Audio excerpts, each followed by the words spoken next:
Lexington, including another sellout crowd, as the #1 ranked Kentucky Wildcats welcome Eastern Kentucky out of the Ohio Valley into a packed house at Rupp Arena. Kentucky isn't just #1 in both polls, but they have quickly established themselves as perhaps the leading national title contender. Among the top 10, they have taken control along with Arizona, Duke, and Louisville as the team's undefeated and looking the best in college basketball here early on. Welcome courtside, everybody. Tom Hart alongside an NCAA champion and most outstanding player of the Final Four, Tony Delk. It's easy to see why Kentucky has established itself.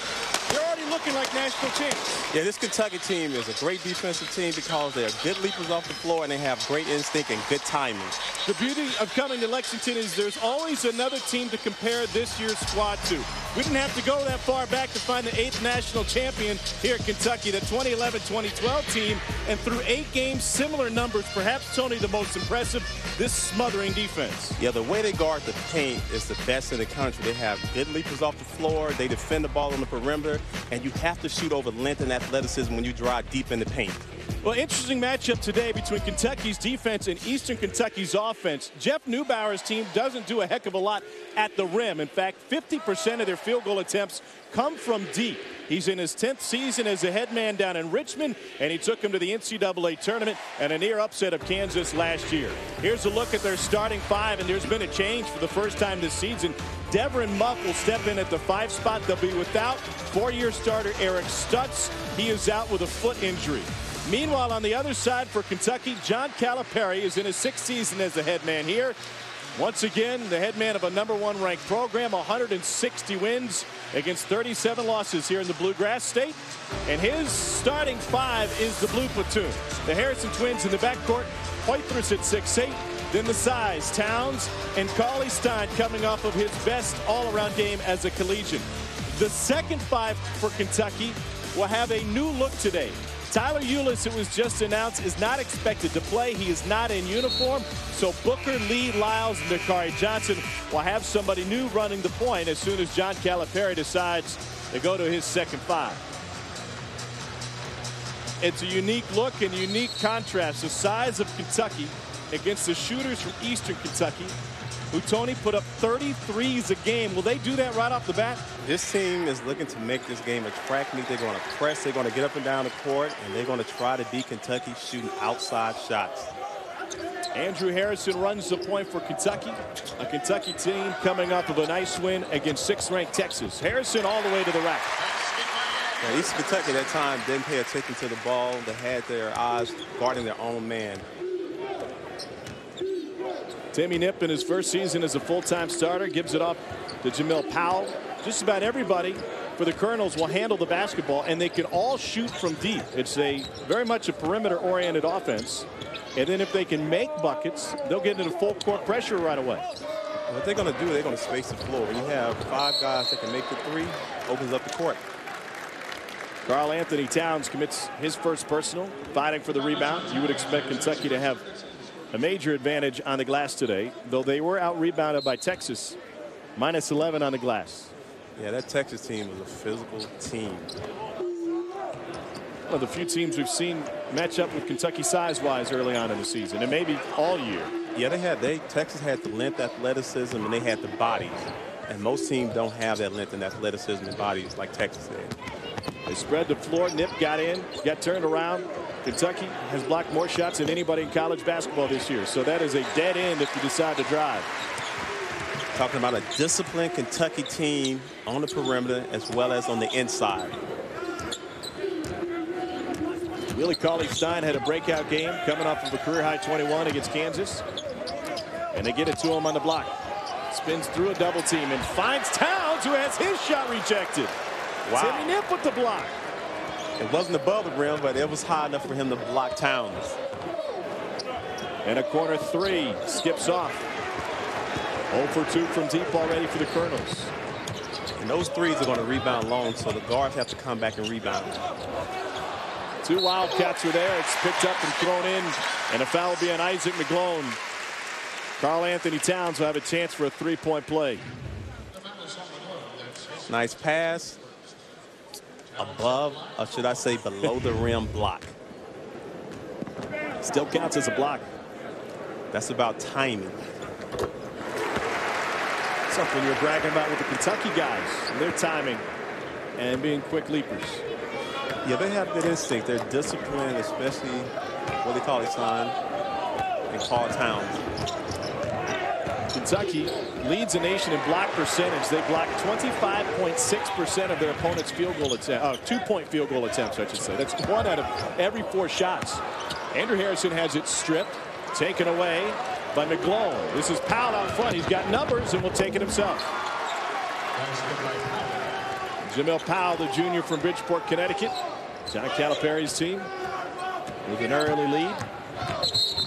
And a bump.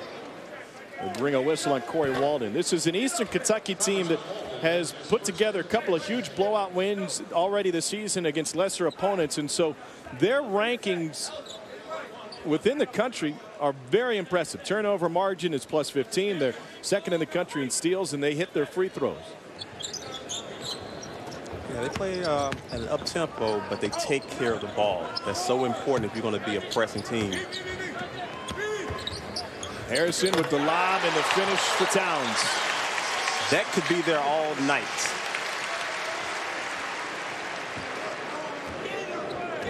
Eastern Kentucky, 8th in the country in scoring average. They score nearly 87 points a game. He had 2 games against lower division foes where they scored 115. That may have gotten a piece of that one. And then stepping on the end line was Eastern, and Devin Muff turns it over. When you have 6'5" guard, you're able to close out on defenders and give them time. Jeff Neubauer uses the timeout.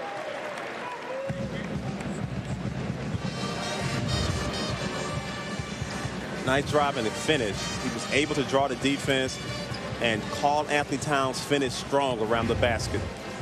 I don't know if anybody in the country is better at that than Kentucky, and perhaps the biggest reason is they've got so many guys who can go up and get not just one guy you're looking to get the ball to at the rim. What also helps is having the Harrison twins come back and having that leadership, and they know exactly where to put the ball. Wasn't great at it last season, but they're so much better this season.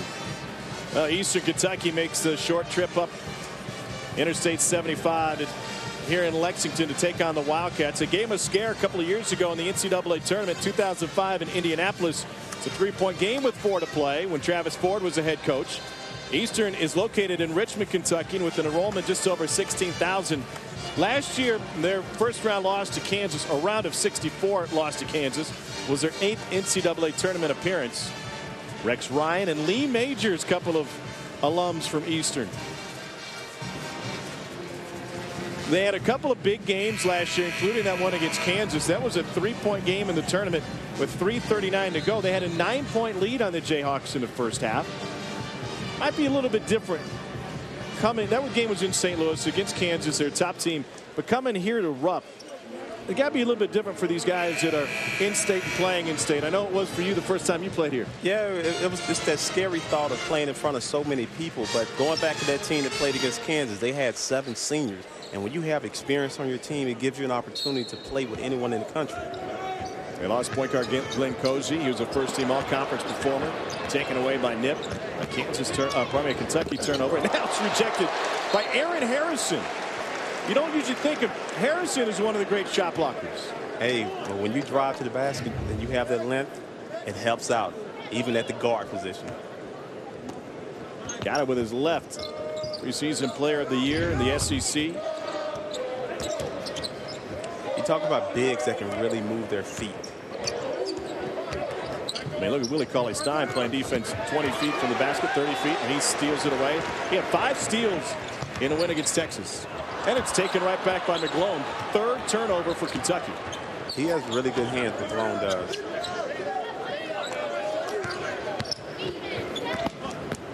Nice drive and a rejection again. This time it's Poitras. Good luck if you can't get over the rim on this team. 1 out of every 4 2-point field goal attempts against Kentucky is rejected. They already have 4 blocks tonight. Yeah, you can't simulate that length that Kentucky has. The only team I can see had that length was, of course, Texas. Harrison, nifty move off the window. He's got 4 of Kentucky's 9. We were talking before this game started, and you mentioned something, you know, from a fan perspective, a lot of people expect a blowout right in the early going. It's not always easy to put together a run so fast, even though one may come. No, because you have to give yourself time to get a lather, get a rhythm, and that's how the game is. It takes time for you to understand your opponent. Offensive foul will go against Andrew Harrison on the drive and the dish. We'll get a second round of Kentucky players in, but only 4 instead of 5. We'll touch on that when we return with Kentucky up by 7. Eastern Kentucky and Kentucky both without a key player tonight. The Colonels are without Eric Stutz, a senior from Newburgh, Indiana, who's a 4-year starter from them. He'll be their next 1,000-point scorer. He gives them 12 points and 5 boards a game. He really stretches the D as a 5-man who can shoot from deep. He's out with a foot injury. And Tyler Ulis, remember, the numbers you're seeing there are based on 20 minutes of playing time. If you extrapolate that to 34 minutes a game, Ulis has given him 5.6 assists a game and 3 steals. So both of those guys in street clothes tonight. And the second 5 for Kentucky will have Dominique Hawkins at the point. So I guess you could look at this as an opportunity for Hawkins to run with this 4 group he's used to. Yes, it is. It gives him opportunity to get playing time. He pressures the ball, and he could be a key player somewhere down the line, maybe in a tournament game where, let's say, the Harrisons are in foul trouble. He can step in. And the experience from last season will help him out even tremendously. Nip left it short. They're 0 for 4 from deep, and then Timmy Nip commits the foul on the reach-in. They're going to try to beat Kentucky shooting threes, but right now it's more difficult than they ever thought it would be. What's made it so hard on them here early on? That length that they have, and knowing that you have nowhere to drive. If you get to the drive to the painted area, now you got 7 feet waiting on you.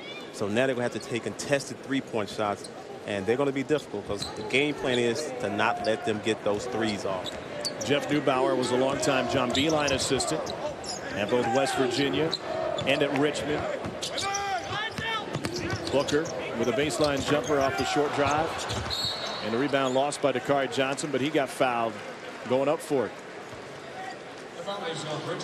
Denzel Richardson, the junior from Baltimore, picks up his first. And Dakari's been an excellent offensive rebounder. He loves to score, and most of the time it comes off offensive rebounds.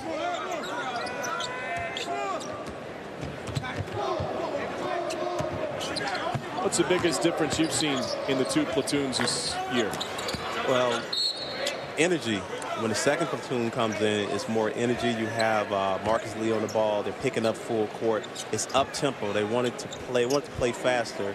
So you have guys that come in and they apply more pressure in the backcourt. Sean Calipari urging his guards to throw it in. Try to get it to the big guys here with this unit on the floor. Travel by Isaac McClone. Second turnover for Eastern. Kentucky leads this game 9-2. Their suffocating defense continues. Tony, they have held Eastern to 1 for 11 shooting to start this game.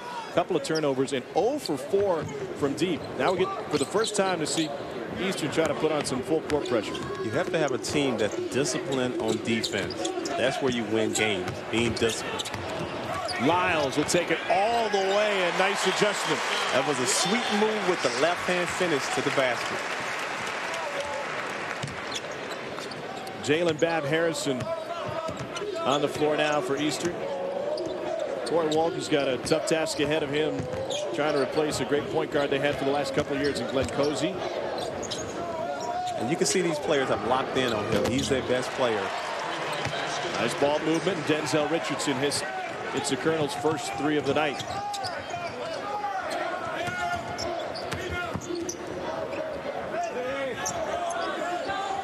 This zone is slowing them down and it's stopping the rhythm of Kentucky. They have to figure this zone out.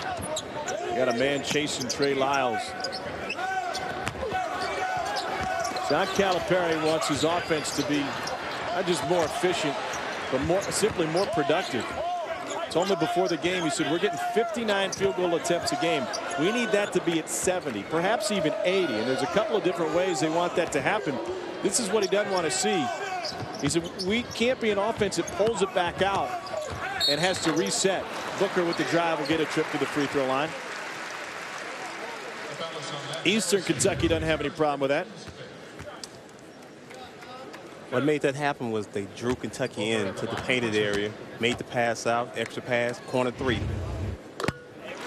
Devin Booker's got another free throw coming his way, 73% on the season. Hawkins will take a seat, and Andrew Harrison will replace him at the point. And this is a chance for Andrew to get more minutes and get a rhythm out there. I know when you're splitting time, you can't get the kind of rhythm that you want, but I can see that change in maybe this game.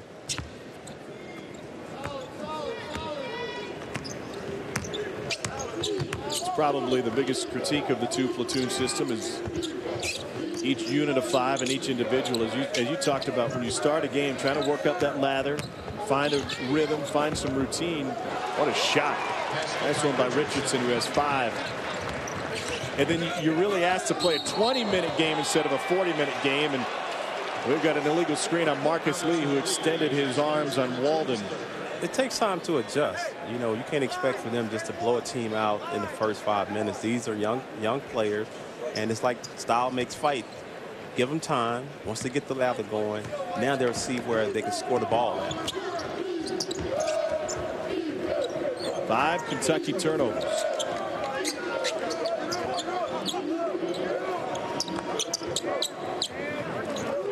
Hood stops and pops.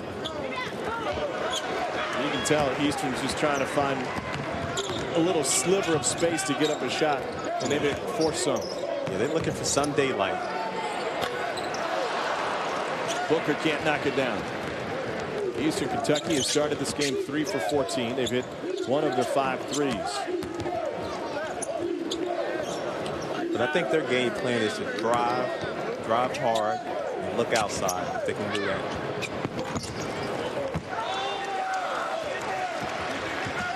Those intermediate jumpers not falling. On the other side, Kentucky's transition look, and Lyles is so good. Baseline jumpers. Simple basketball.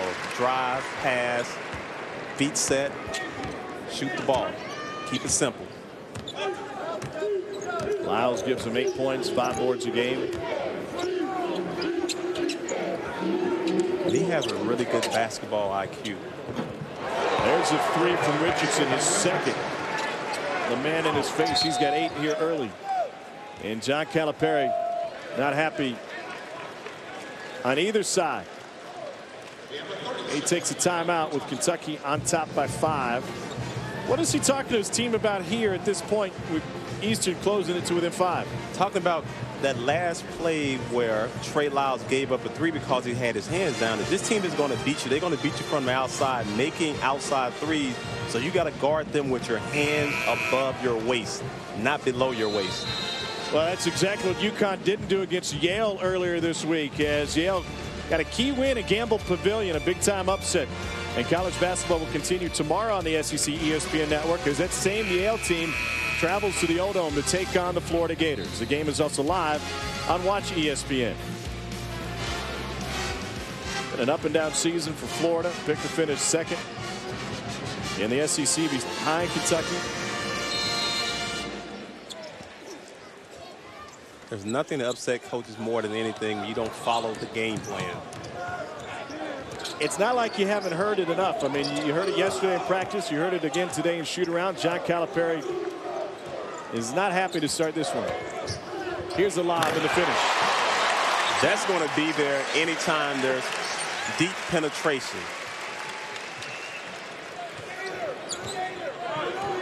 What do you think of Eastern's offense so far? Them knocking down a couple of shots now. Well, you know what? They're gaining confidence. Once you make a couple threes and loosen up the inside, but it helps them gain confidence. Pointers took a bump, didn't get the whistle. Willie Cauley-Stein couldn't get a good grasp on it. Alex got to finish through that contact.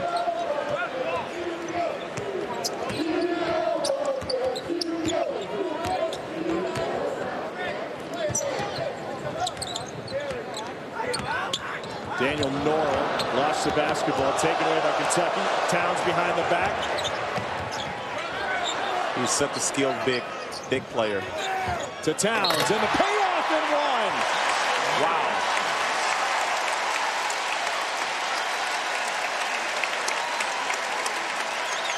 How often do you see a foul on an alley-oop and the guy finish? Great hands, handle the ball, and he finishes strong above the rim. Number 1 Kentucky leading Eastern Kentucky by 9. We don't have one. We have at least 2 national champions in the building that we know of. One's right next to me. 0-0 Tony Delk. He hit 7 threes in the title game. That rim must have looked huge to you that day. It felt great getting to a championship game after 4 years and going against Syracuse, who played a zone. It was the perfect scenario for me to end my career winning a championship for the University of Kentucky. As a team, you guys hit 12. You're the school record holder for threes. The Untouchables lost only 2 games that year to John Calipari's UMass team with Marcus Camby inside. And then you ran into a buzzsaw in Mississippi State as well. But 2 losses during the season.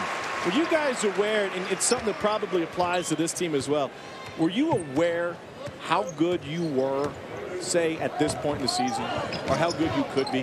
When we were able to go on the road and beat teams by 30 and 40 points, I thought we realized that, we could play.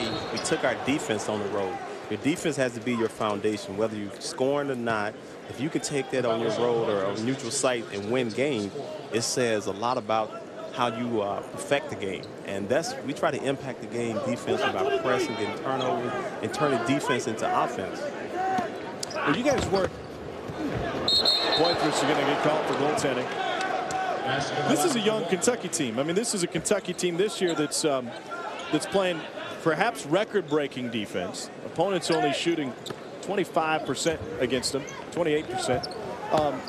You guys were at least a little bit older, so you had a little bit more experience, especially compared to this team and the way college basketball is these days. Yeah, chemistry is so important. You have a number of guys from last year's team with the Harrisons. You talk about Willie Cauley-Stein, Alec, Dakari. All those guys returned. They brought back experience, and you can't teach experience. And that's what made this team the team that they are right to this day, because they play hard to understand the game. A near steal from Andrew Harrison, and he is not feeling good. His right hip took the brunt of that fall after the knockaway. Great effort. Possession will go to Eastern. And Andrew Harrison still nursing that right hip. I like to see guys go after loose balls, and you have to go after them, diving on the floor, because if you stand up, someone will come in and hurt you and clip you. So always know that. Willie Cauley-Stein extending the defense. Results in a 3-look on the other side. And they'll get I thought they were going to get another 3 off. It goes off of Kentucky, Karl-Anthony Towns. When you drive deep in the paint against Kentucky, it's an intimidation factor just to see 2 7-footers waiting on you down there. The tallest team in college basketball, one of the tallest teams in all of basketball this season, including the NBA. McGlone takes a seat. Richardson back on the floor, guarded by Aaron Harrison. I always thought that perhaps one of the keys in experience at the college level, and one of the ways upperclassmen can help underclassmen the most, is learning how to deal and develop the relationship with your coach.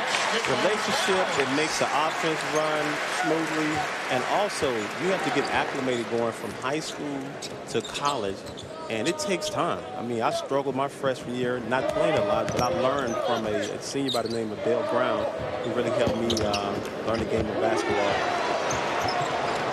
Nip misses the 3, and this Eastern team lives and dies by the 3, just 2 for 10. Willie Cauley-Stein with the jam.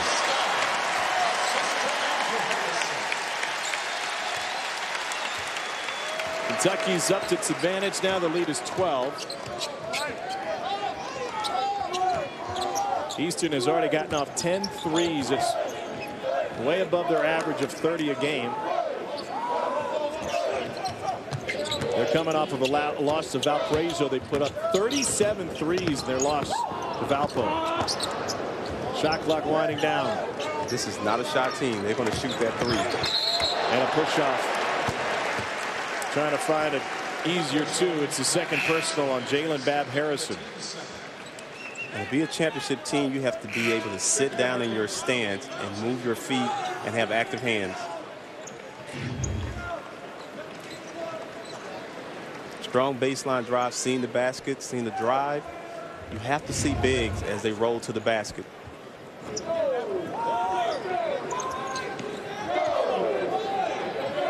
Sometimes you wonder, it must be impossible to miss a big like Willie Cauley-Stein, all 7 feet of him.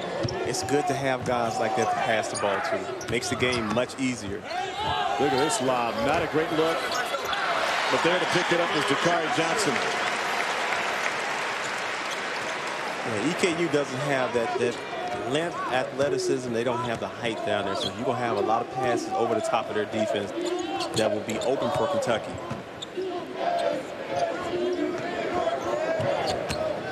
Powell into the lane, went behind his back and turned it over. Muff wasn't on the same page. Kentucky has extended its lead. John Calipari's squad up by 14. 7:21 to go in the first. A house divided, one a Kentucky fan, one an Eastern fan, and the #1 ranked Wildcats up 26-12. Time for our All-State good hands play, and we've got a couple of them here early on. Nice lob, driving to the basket. Seeing the big, good hands. These guys play above the rim. Now we've seen some good finishes. We've also seen a bad alley-oop. Take us through for a quick teaching moment. As a guard, the proper way to throw an alley-oop. What are the keys? Always taught to throw the pass to the corner of the backboard and let them go get it. You want to guide them and lead them as they go in for the lob. You don't want to throw it directly at them, but throw it to the corner of the backboard. It's like leading your receiver, right? Always, always. Eastern press. Grabs a turnover, and a follow jam is there for Deverett Muff, his first bucket. And that's going to allow the Colonels to get back into the press again after we get out of this timeout by Calipari. The second first-half timeout. Good job crashing the boards by Deverett Muff. I said earlier that we had at least one national champion in the building tonight. I got another one sitting right behind the Kentucky bench as well. Antoine Walker's in the building tonight. One of your teammates, and he's gone through some tough times financially, but things are looking up. He's in town for a premiere for his new film, Gone in an Instant, that covers what he's been through financially. He lost $110 million after his NBA career and during. Antoine was probably one of the only players I know that shot more than me, that loved shooting more than me.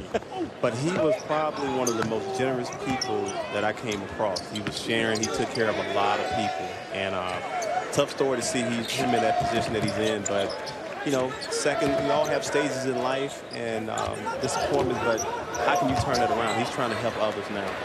Devin Booker for three. Things got so bad for Antoine when he declared bankruptcy a few years ago. He ended up selling his 2006 NBA championship ring that he earned with the Heat. And like I said, he's trying to get his life back together, and one way to do it is to tell your story, and he has a lot of support from former Kentucky players. So if he liked to shoot even more than you did, and John Calipari's got to worry about distributing the basketball, what kind of advice do you have to Cal, and how do you keep shooters like that happy? You have to speed the game up. That's it. You know, take the first available but good shot. Because sometimes you tell a player you need more shots, they take bad shots. So they have to know the difference between good and bad. And I had to learn that coming into college because in high school I took every shot. Lyles at the free throw line. I got another one coming his way. He is one of the 9 McDonald's All-Americans on this Kentucky roster.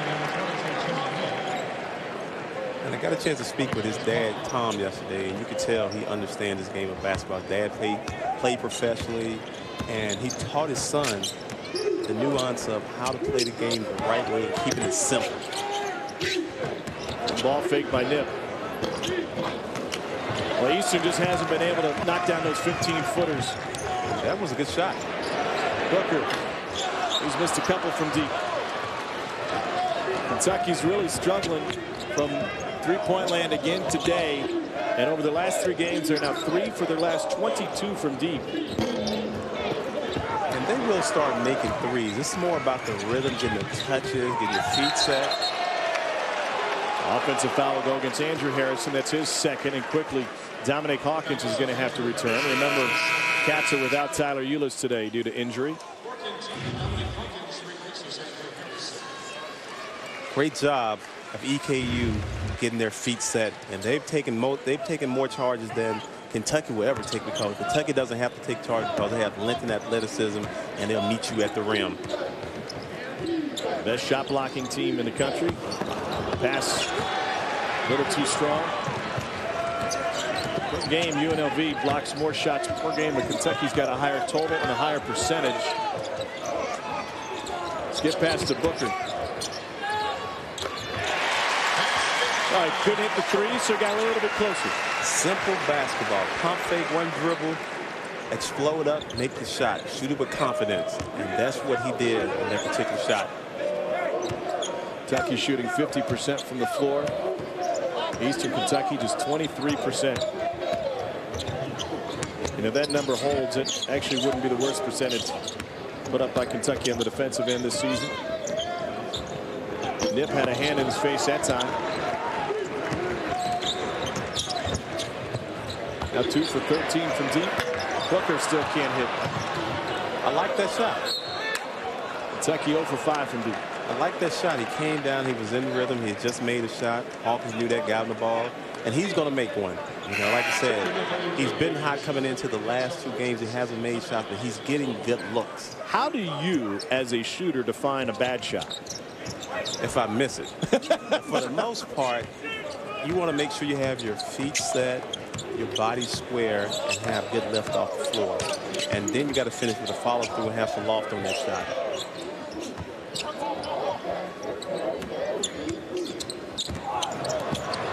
Colonels nearly lost another one. The reverse isn't there, and Trey Lyles has the rebound.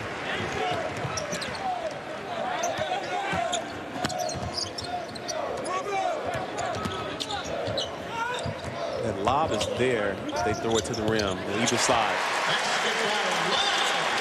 Lyles now has 8. If you're not hitting threes, take the ball and take a mid-range pull-up. Knowing the game, you don't have to always shoot threes. Get a little bit closer. Neither team is shooting well from distance in this first half. Nice cut. Kentucky had 4 blocks in this game in about the first 2 minutes. Dakari Johnson running the floor. He's got 4, and Eastern Kentucky uses a timeout, down 20 quickly. Coach Cal wants them to speed the game up. Number 1, Kentucky up by 20. Women's college basketball continues on the SEC ESPN network on Wednesday at 7 as Wisconsin takes on Florida. The game is also live on Watch ESPN. Big win for the SEC today. South Carolina's Gamecocks went into Cameron Indoor and stole a win against Duke in the closing seconds on the women's side. So Karl Anthony Towns has 12 points to lead Kentucky here early on. And he's getting all these around the basket on lobs, finishing above the rim, and he has excellent hands and great footwork for a big. He's 6'11", 255. The biggest guy he'll face today is 6'8", 212. I guess not to be too critical, but we should expect a performance like this out of the bigs. You have to take advantage of the smaller players. That's what you're supposed to do. If a guy's slower than you, you're supposed to go by him. If a guy's small, you're supposed to score over him. So they just understand the game, paying attention to detail.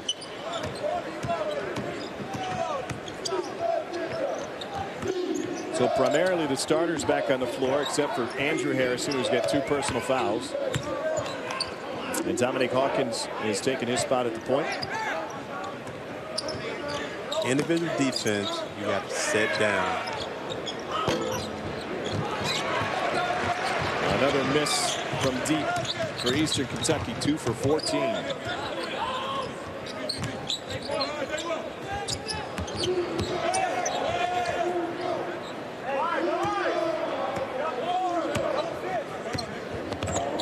Calipari just kind of letting him play in this half-court set now. The lob, not a great look. It rolls home anyway. Big to big finish. And that should be just about impossible to stop, because if at least it was a guard throwing the pass, you could pressure the ball. It's hard to pressure the ball when it's coming from a 7-footer. Yeah, their bigs are in sync, and they play well with one another.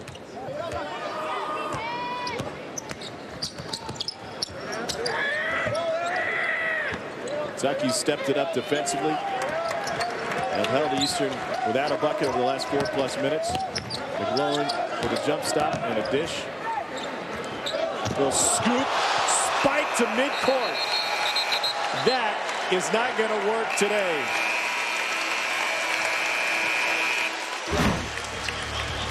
Defense on one end, offense on the other. Mid-range jumper working for Trey Lyles. The lob's working too, and Kentucky's leading big. Peter, thanks. I want to get Darren Horn's prediction on the Rose Bowl. That's what I want to hear at the half. 36-14, #1 Kentucky leading Eastern. Tonight at 10, plenty of Bull Talk coming your way on the SEC ESPN Network. Our full supply of analysts will be in to discuss all the SEC news of the day on SEC Now. Also available on Watch ESPN. They might just be talking about the 4. How about Ohio State getting in at #4 ahead of TCU, ahead of Baylor. Alabama, the #1 seed in the first ever college football playoff. Oregon #2, Florida State undefeated at 3, and then the Buckeyes. You been following that? Yes, I have. I was shocked that TCU went from 3 to out. Yeah. We're learning a lot here this first year, and basically what we're learning is that it'll probably all look different in terms of the rhythm and routine next year, but the Big 12 shot itself in the foot. They got to have that conference tournament like every other conference is having to give their team, give them one legit winner, not cold. Aaron Harrison with a bucket. He's got a half dozen now. What was Selection Sunday like for you guys? It was always nerve-wracking to kind of see where you want to, what part of the country you're going to end up in. Most of the time we had a #1 seed, and you knew you was going to place a 16 seed that you should beat by a lot of points. Eastern got sent to St. Louis last year. They had a first-half lead on Kansas, and it was a 1-possession game late in their 8th NCAA tournament. Lone short arm that one with Poitras closing in on it. And mid-majors have become even more competitive the last maybe 5 to 10 years because of seniors and juniors on their roster. I don't know if Towns got a piece of that or not, but it was redirected. Hawkins with the lob to Stein. It's great to have bigs that can finish above the rim. The pass doesn't have to be perfect, does it? Just put it up there. They'll go get it. Great defense by Kentucky. Extending all the way to midcourt. They've held Eastern without a field goal now for 6 minutes. Hood will hold.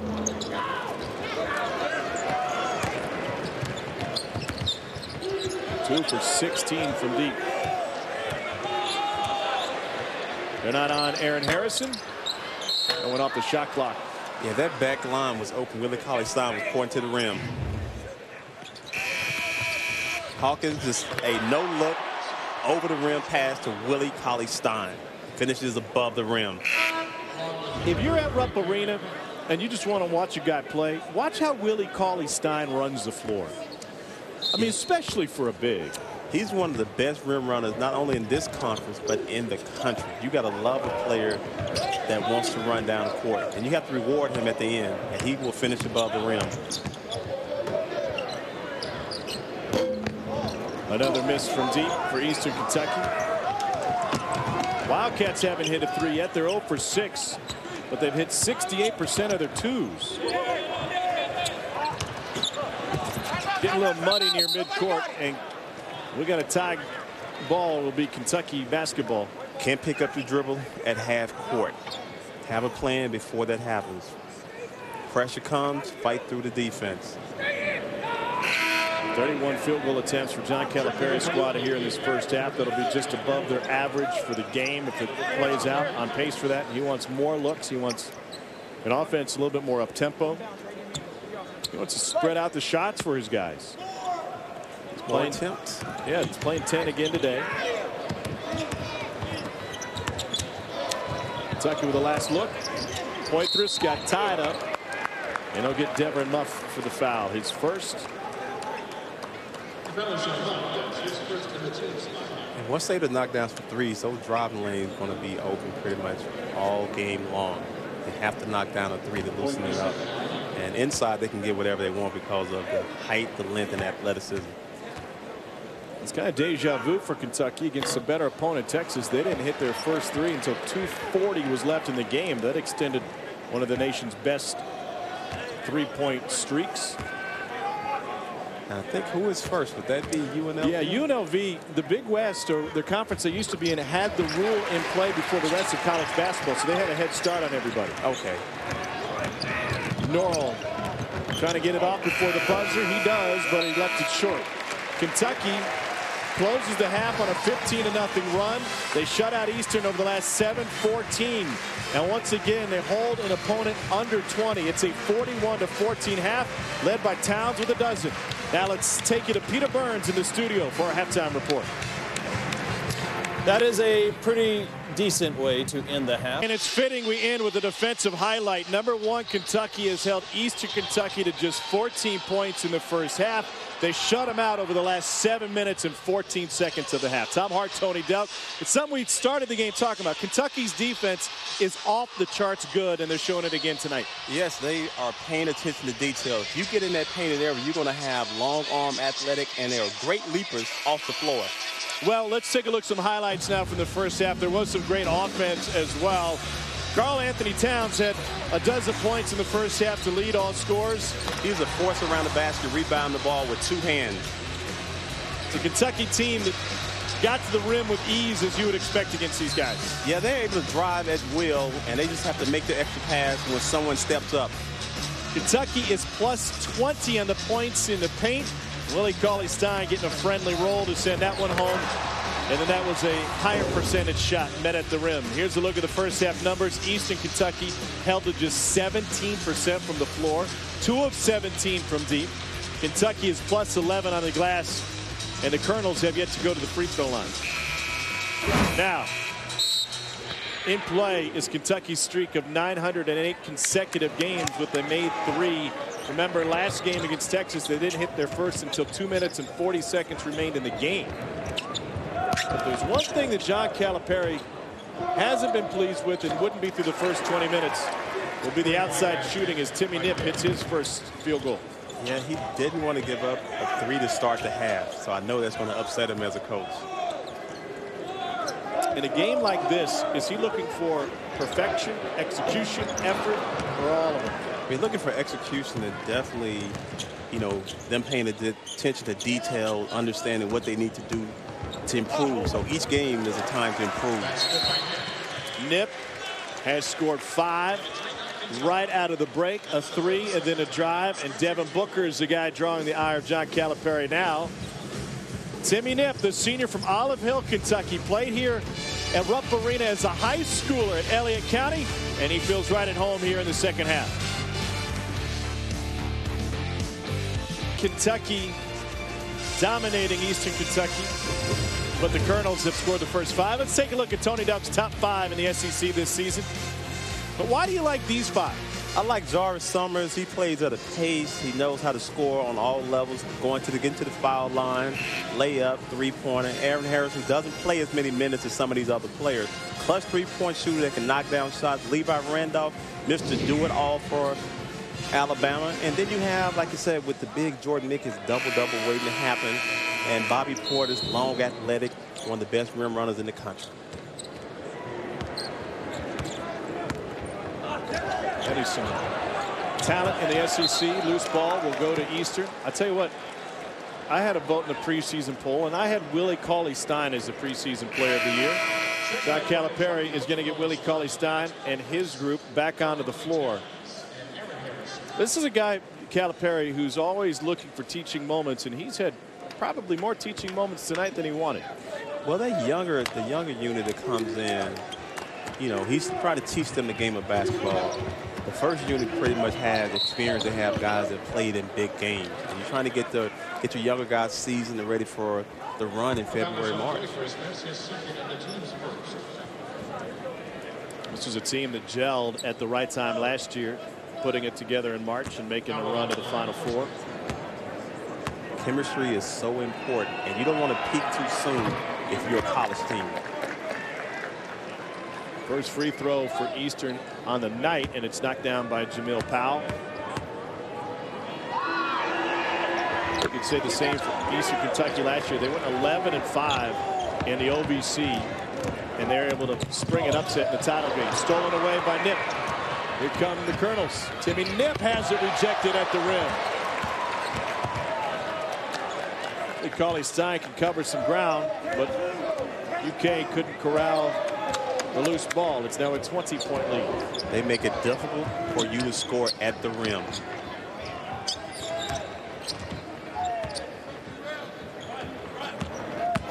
Powell to move the ball, and Corey Walden can't knock it down. Great ball movement for EKU. Extra pass to the open player.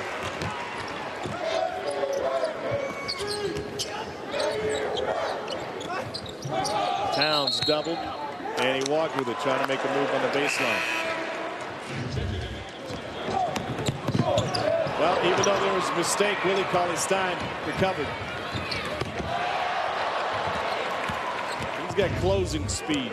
It's great to have two bigs that can clean up your mistakes.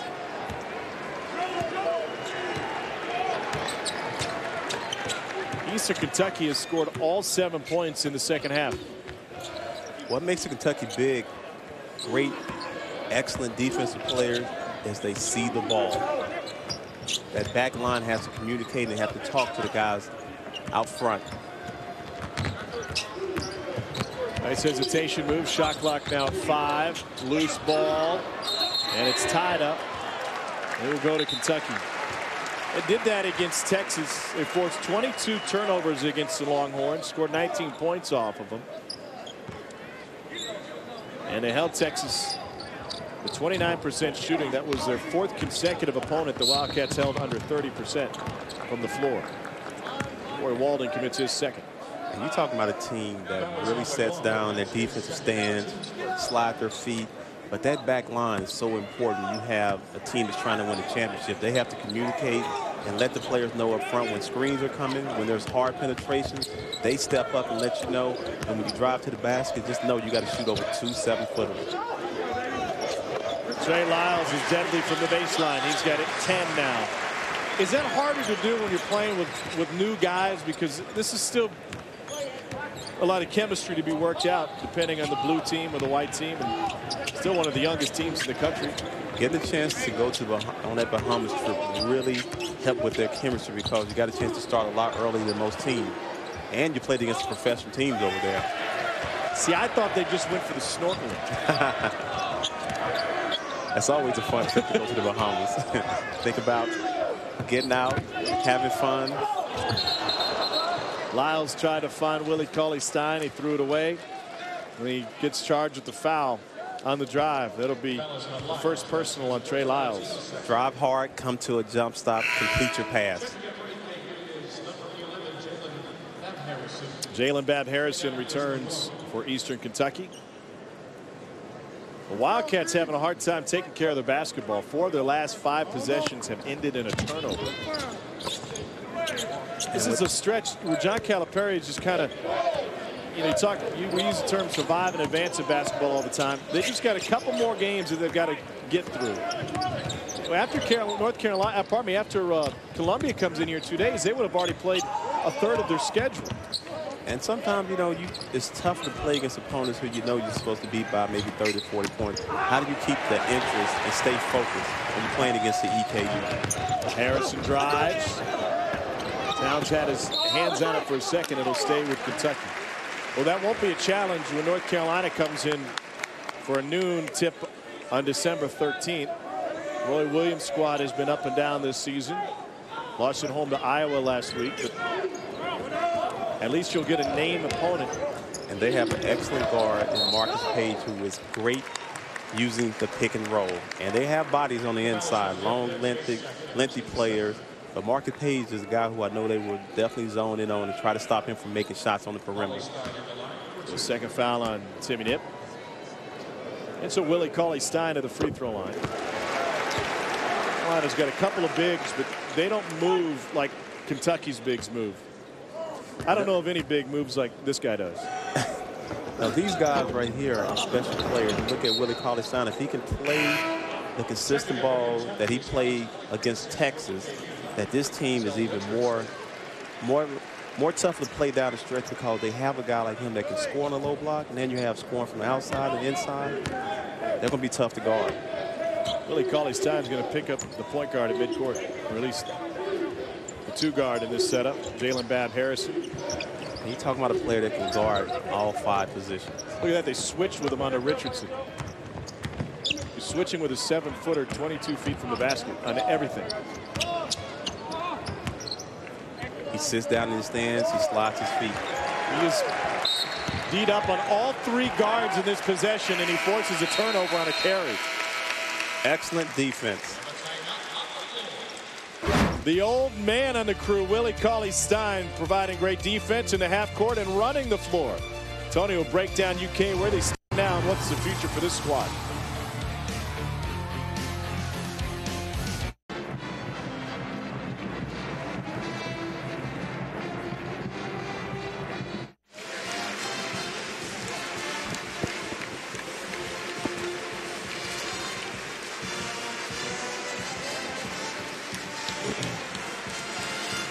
All right, thanks, Peter. Thanks, Darren. Here, #1 Kentucky leads Eastern Kentucky 44-21. Tom Hart with national champion Tony Delk.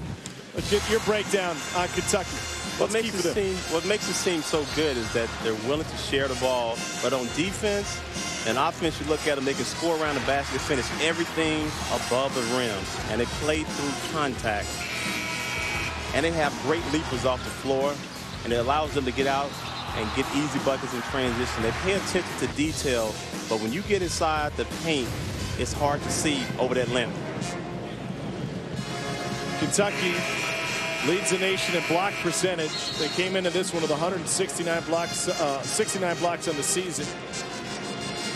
They'll be at 169 any moment now. They block 25%. I said this in the first half. 25% of their opponents' 2-point field goal attempts.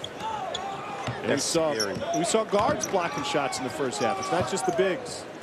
Yeah, you know, they have such a big team with you have 6'5" guards that can play above the rim and bigs that can play above the rim. Where are you going to score it?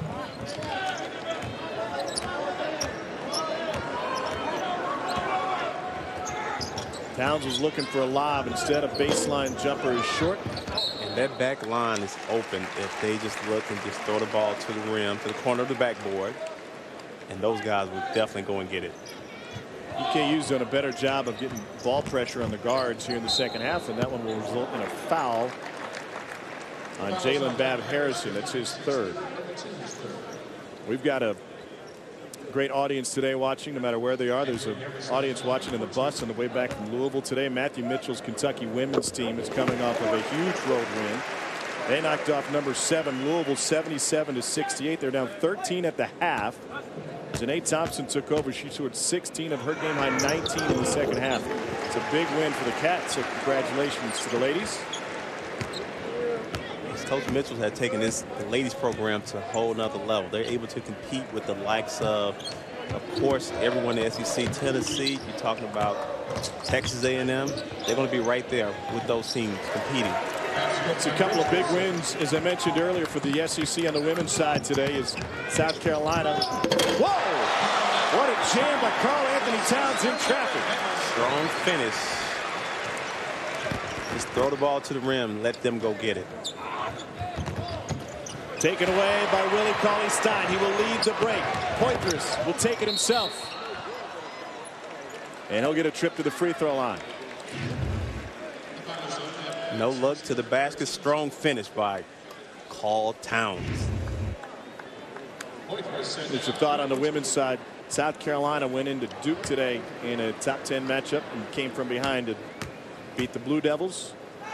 Got a steal and a bucket late. Poitras has another free throw coming his way. That last foul is on Timmy Nip. In the good hands of Cauley-Stein, playing the passing lane. Willie Cauley-Stein's coming off of his best game. He had 21 and 12 with 5 steals and 3 blocks against Texas. Played a season-high 33 minutes, more than any other Wildcat has this year. At what point do you think John Calipari gets away from the platoon system, or will he? It depends on the game. It depends on the opponent, and most of all, it depends on how they're playing. Chemistry is so important for this team.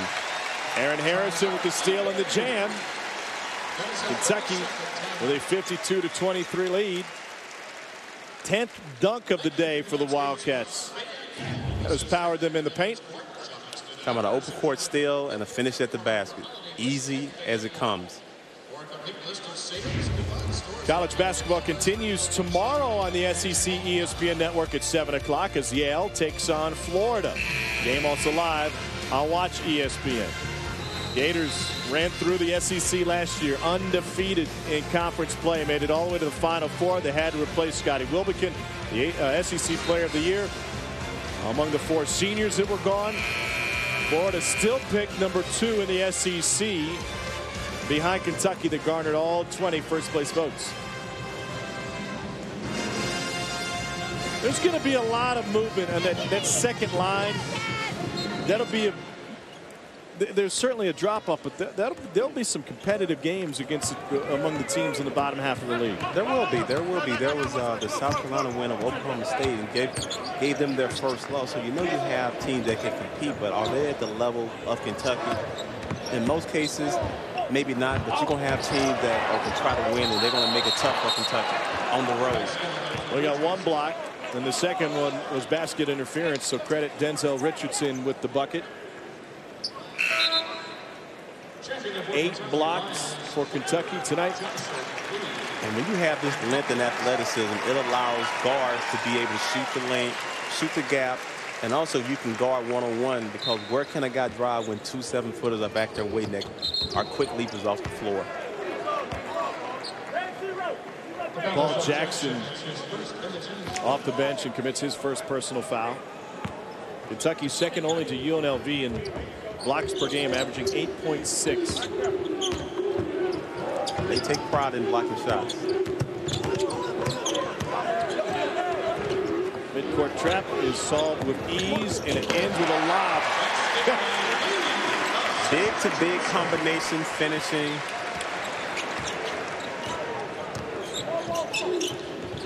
You know, I would ask you if we could expect the same kind of performance against higher level opponents, you know, power conference opponents, but this is very similar to what Kentucky did against Kansas. It's very similar to what they did against Texas, and I wouldn't be surprised to see them dominate North Carolina when the Tar Heels come in here. The only way you can stop this is you have to make shots from the outside. You got to loosen up that inside play. Again at the rim. Time was Booker to lead. Defense to offense, layup. They've doubled up on EKU, and Jeff Neubauer needs a timeout.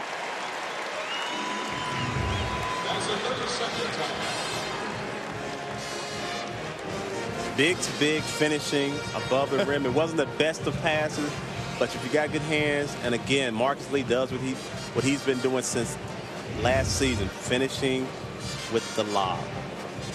Lee was on the Midwest Regional All-Tournament team after going for 10 and 8 against Michigan. 12 dunks tonight for Kentucky. 8 blocks. And by the way, those 8 blocks, that's just below their season average. They're going to keep challenging shots until the buzzer sounds. They do it for 40 minutes. Anybody that makes an attempt to try to finish at the rim, you're going to have two or three players trying to meet you above the rim to block that shot and to get a possession for Kentucky. Kentucky is also plus 12 on the glass. Doing a much better job of rebounding tonight than they did against Texas.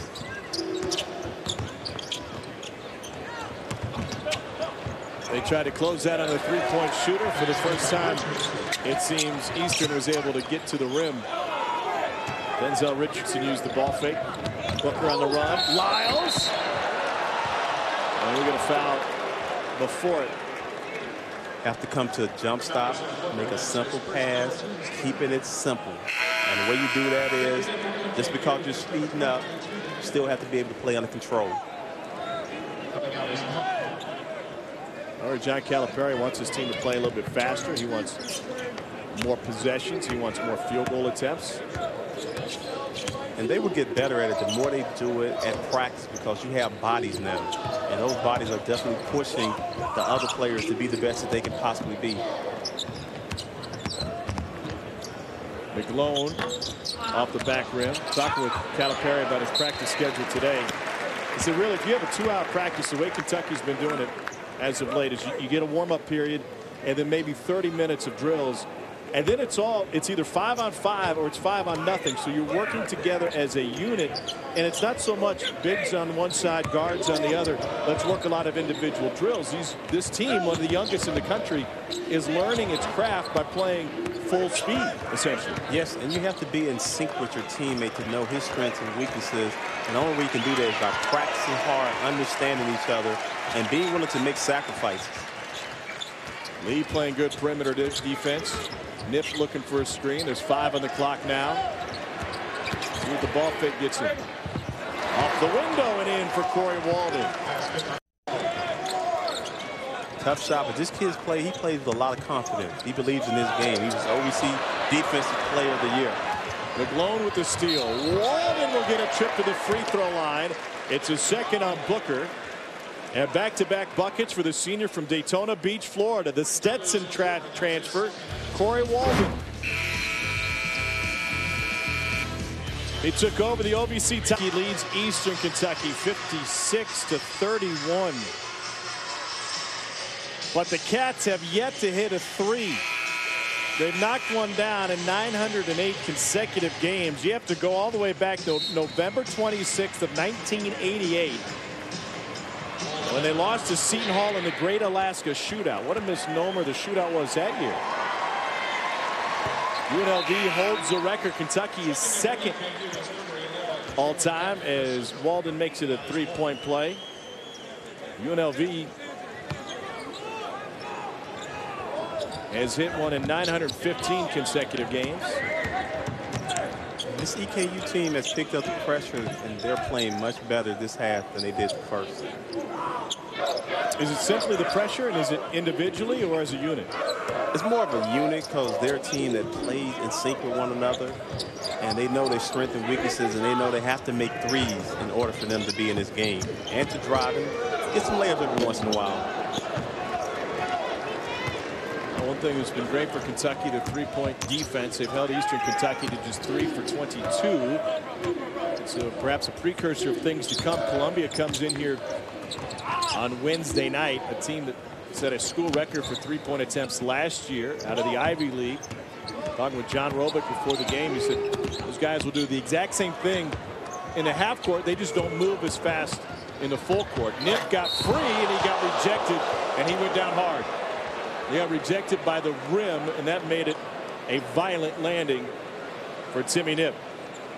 And that was tough, trying to finish with a strong dunk at the basket.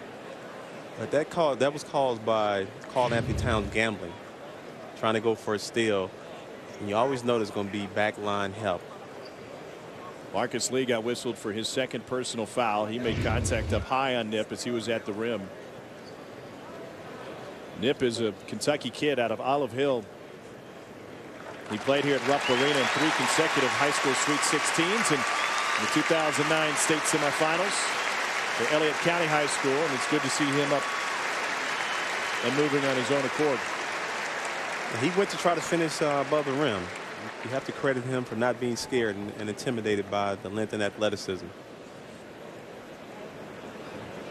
The officials are going to take another look at this one. And I assume they want to see how hard the foul was from Lee. And I want to think he made a play on the ball. I don't think it was on purpose to hit him in the face. That's a play being made on the ball. The option would be a flagrant 2 if they thought it was, and an automatic ejection. It's just a 1-shot foul. Or pardon me, 2-shot foul. Put Nip on the line. after the official review. Oh, they called it flagrant one. So shots and the ball. So they thought it was a malicious foul. But it was still a play in the ball. Could have been worse. Could have been flagrant too.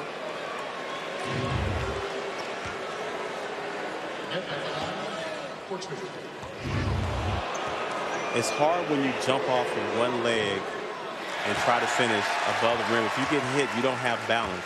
Always try to teach guys to go in. If you see a guy coming, try to finish off two. Because one, you don't have your balance. Nip came in perfect from the free throw line. He hits 1 of 2. Funny, the Kentucky-Texas game turned on a flagrant one. Oddly enough, that seemed to spark Kentucky. Yeah, that was such a physical game with them in Texas.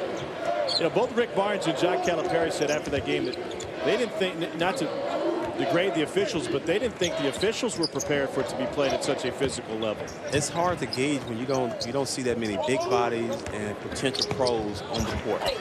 Nip gets blocked from behind by Poitras.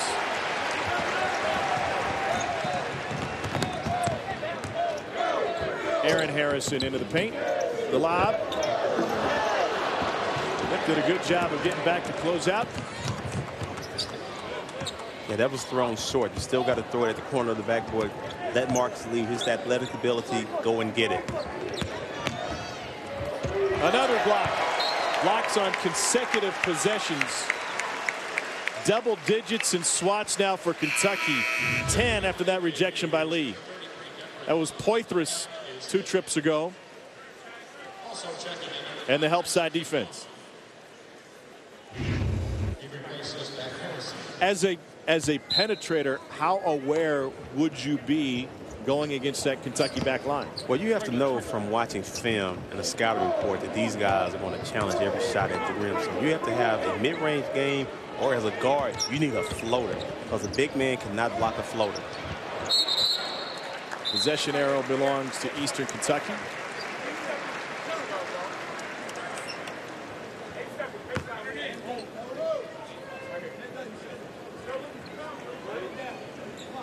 Kentucky has forced 12 turnovers tonight, but the Wildcats have turned it over 14 times, 4 more than their season average.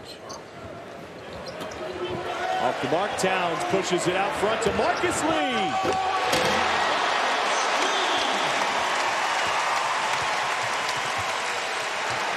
Towns is one of the best big men in the country throwing the outlet pass. He gets the rebound with 2 hands and he throws it the full length of the court. Richardson, no.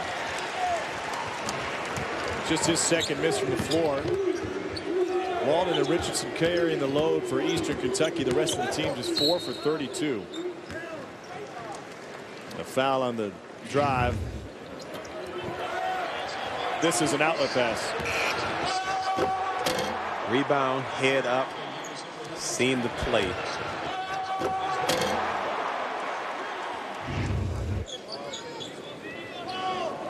Pretty simple for this Kentucky team. If you run the floor, you will be rewarded.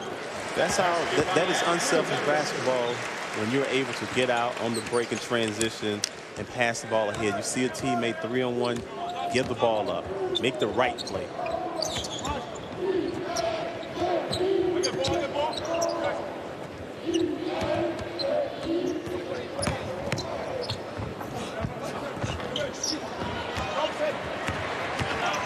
Aaron Harrison corrals it. You know, one other thing I've noticed about Kentucky, we'll talk about the level of the opponent as well, but they're able to challenge shots and not get beat on the defensive glass. They have the highest offensive rebounding percentage in college basketball.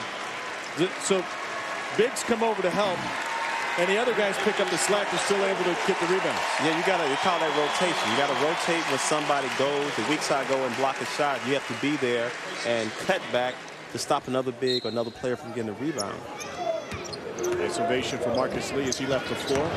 Kentucky still without a 3. Their long streak is in jeopardy here with 8 minutes to go. They'll stay with the Cats with a fresh shot clock. And this zone has presented some problems with Kentucky. And again, you have to make shots from the outside to loosen it up. Dakari Johnson spinning through traffic.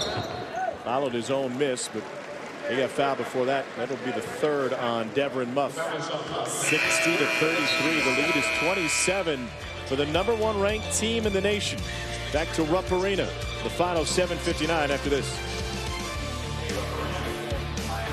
It's a 60 to 33 lead, but Eastern Kentucky playing UK even in the second half, 19 apiece. It's a Kentucky team coming off of a key win against 6th-ranked Texas, a game that featured 7 ties and 8 lead changes. Dakari Johnson inside for the Cats. He was a big part of it, but Willie Cauley-Stein was perhaps the biggest. His best game as a Wildcat, 21 points, 12 boards, 5 steals. He ran the floor as always. Also had 3 blocks. Andrew Harrison hit 1 3. The quiet night behind the arc for Kentucky in that one. But the Cats used a 16-2 run to start the second half. And even though Texas was plus 11 on the glass, they were minus 14 on the turnover margin. They're playing without their point guard, and they turned it over 22 times. Yeah, Isaiah Taylor makes a difference for Texas. When he gets back, he's going to help that team along, and they're going to be a team that's going to be reckoned with in March when March rolls around. And this Kentucky team is just excellent at challenging anyone shot at the rim. It doesn't matter who the opponent is. If you can guard and protect the paint like Kentucky, you're going to continue to be an elite team. Dakari Johnson with another free throw coming his way. What has Eastern Kentucky done so well offensively in the second half to play these guys even? Well, they've penetrated, they made extra passes, and they were able to get confidence by making 1 or 2 shots from the outside, and then being able to go in and Walden made a layup that got them going. And a 3 splashes down. That was a good set play after a timeout. Execution is so important for a team like EKU going against this powerful Kentucky team. Dangerous pass to Aaron Harrison. He left it short. Dakari Johnson there. The bigs. You said it earlier when talking about finishing at the rim. The bigs cover up a lot of mistakes. They do. When you have great hands, great instinct, and you're quick off the floor, you're going to be able to score. And as a big player, you don't need to bring the ball down. Keep it above your shoulder, and then that allows you to finish it quicker. Poitras on the glass.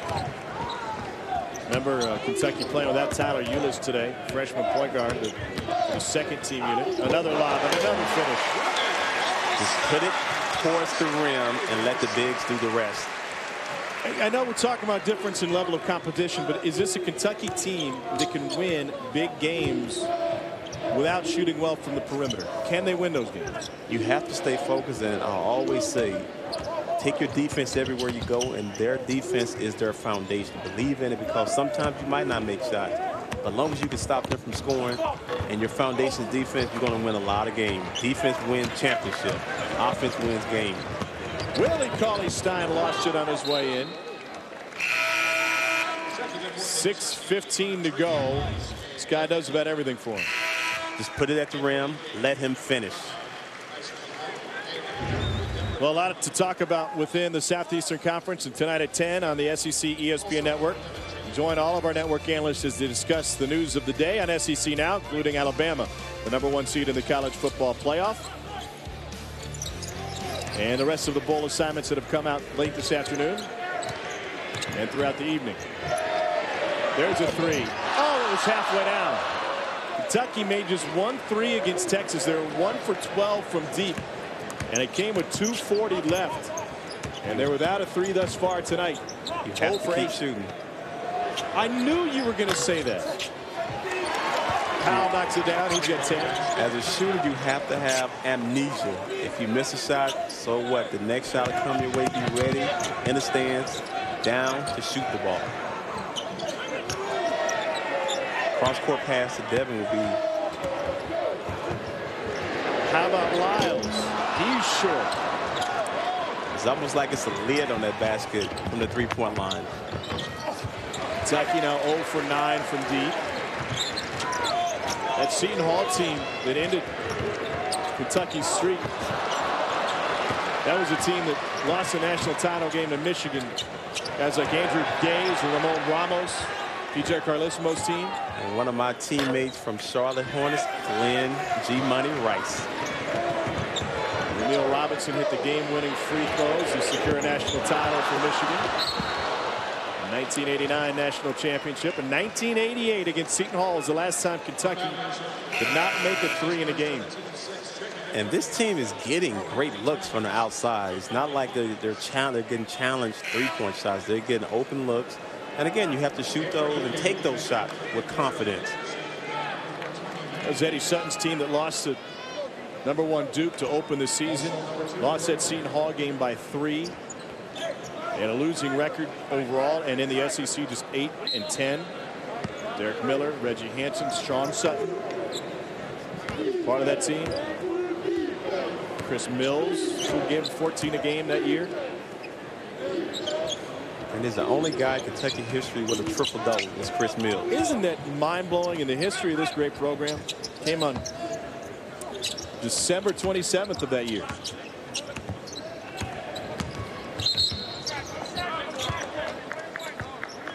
Free throws coming. It came in a win against Austin Peay. It's a second personal for Willie Cauley-Stein. How do you figure that? Chris Mills says he only triple-double. Another one of my teammates. I played on so many different NBA teams. I got a chance to play with a lot of guys. And Chris, he did it as a freshman. And I'm surprised that no one else has done it. Guys have gotten closer. I could recall Anthony Davis being a block or rebound away from getting a triple-double. So we've had players who've been close. But Chris Mills will go down in the history right now as the only Kentucky player who's ever done it. You look at this roster, and the guy right in front of us, Willie Cauley-Stein, is probably the most likely guy on this roster to pull it off if he can. If anyone can do it, he will be that guy.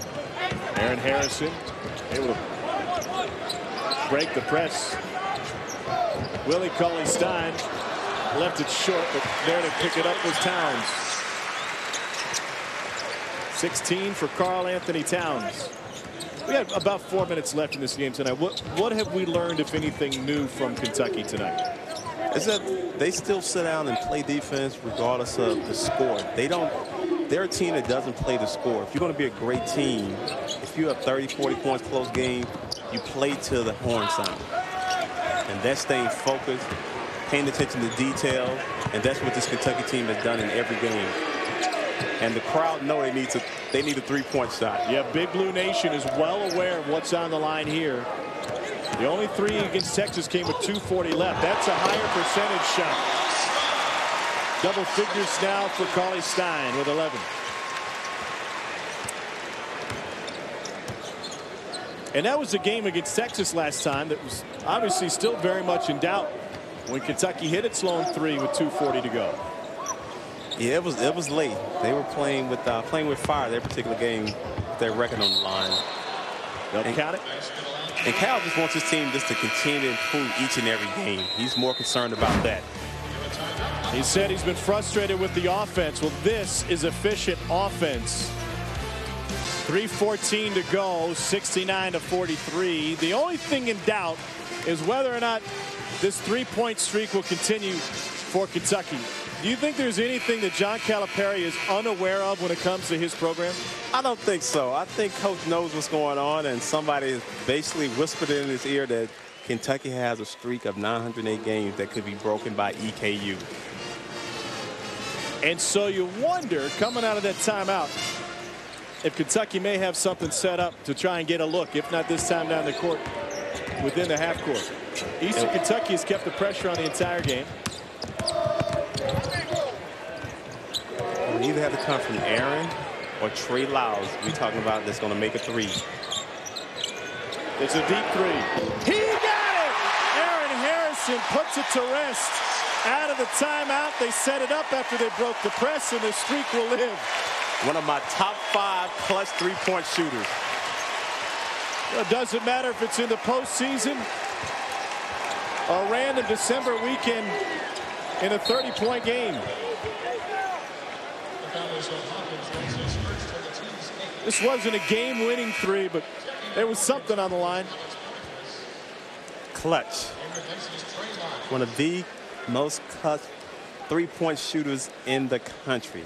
Put the ball in his hand, and he will deliver.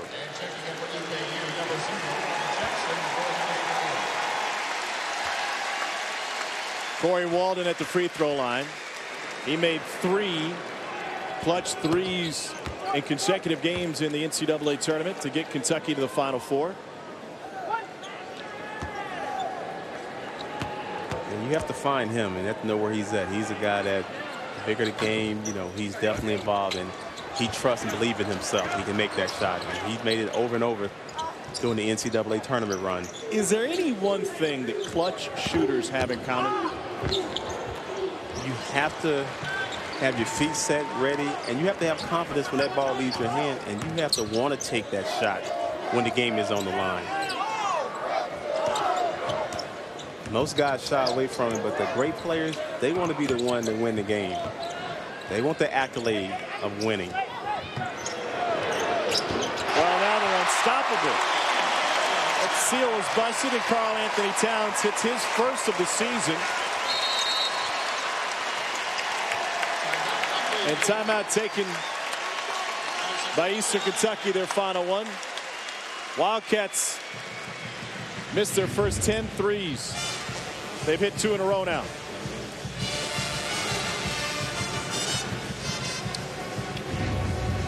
It's always easier when you're the second guy. It's like playing a mulligan in golf. The second guy is always better.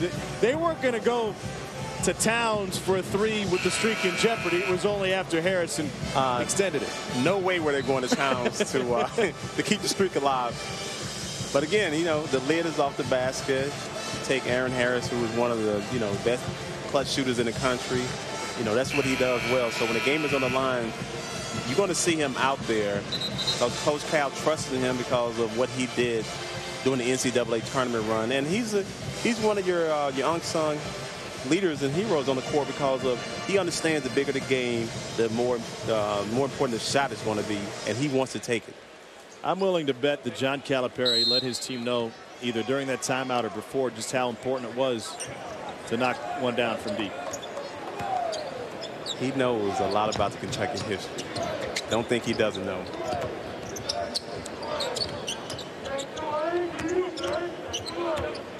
Wildcats will run their record to 9-0. Another non-conference, a couple more non-conference tilts coming up. Kentucky is part of 4 preseason top 10 meetings in non-conference play of only 6 in the country. And able to go to the bench as Harrison gets a seat. Derek Willis replaces him.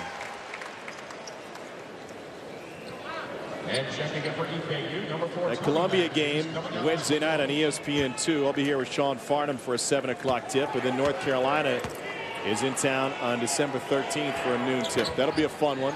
They turn around a week later and get UCLA. And talking with Calipari before the game today, he was looking forward really to getting through that Carolina game and getting a chance just to breathe. You know, it's been nonstop for his team. Yeah, he's trying to keep players healthy, and you know, having this many bodies really is a luxury for Coach Cal. He hasn't had this in the past. As young as this team is, one of the youngest in the country, it's still the oldest team that John Calipari has had since he's been here. He told me that before the game today, and I was floored. I mean, you think about, there's only, I think, 5 teams younger than Kentucky in the country. But they have great guys to learn from who ever played a national title game, and they can help with the younger guys and bring them along a lot faster. And Coach Cal holds the players accountable, but great players hold each other accountable. Mm-hmm. Who was that when you were a younger player before you took over that mantle? Basically, I had to listen. Because as a young player coming in, you might think you know a lot, but the transition from high school to college is a lot different, from rotations to understanding a good and a bad shot and being and playing unselfish. Eastern Kentucky continues to struggle from deep. 5-28. They're going to come up just short of their average of attempts of 30 a game. But I tell you what, credit the Colonels as Willis lets it fly. All of a sudden, Kentucky can't miss from deep. Eastern Kentucky came into this building and they knew it would be tough. They knew they were going against the best team in the country. And they stuck to their personality. They didn't change their style just because they were taking on Kentucky. No, they didn't. Talking to Coach this morning, he said he was going to press, he was going to get guys involved, and he's going to take a lot of threes, and he was going to play with this team.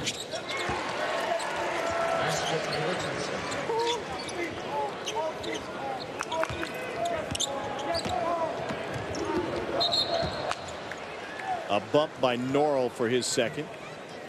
Yeah, this team has to keep playing the way they're playing in the half court, and getting back in transition, talking, and communication has made this Kentucky team an elite opponent for anyone. Don Calipari's squad takes on an Ivy League team on Wednesday night for an ACC opponent comes into town over the weekend. They need to get Tyler Ulis healthy as well. He's such a key component to this team. Yeah, he's another ball handler and a great decision maker. He's a distributor. He may be the best distributor on this team. Yeah, you like the way he plays. He plays at a great pace for a guard, and he takes his time. And he settles these guys down. Denzel Richardson with a game-high 19. Will finish with this. Marcus Lee again.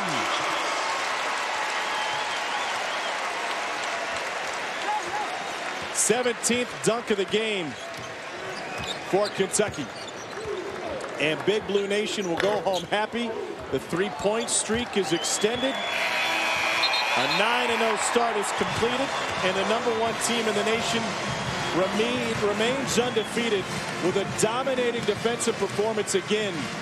They hold Eastern Kentucky to just 26% shooting in an 82-49 final.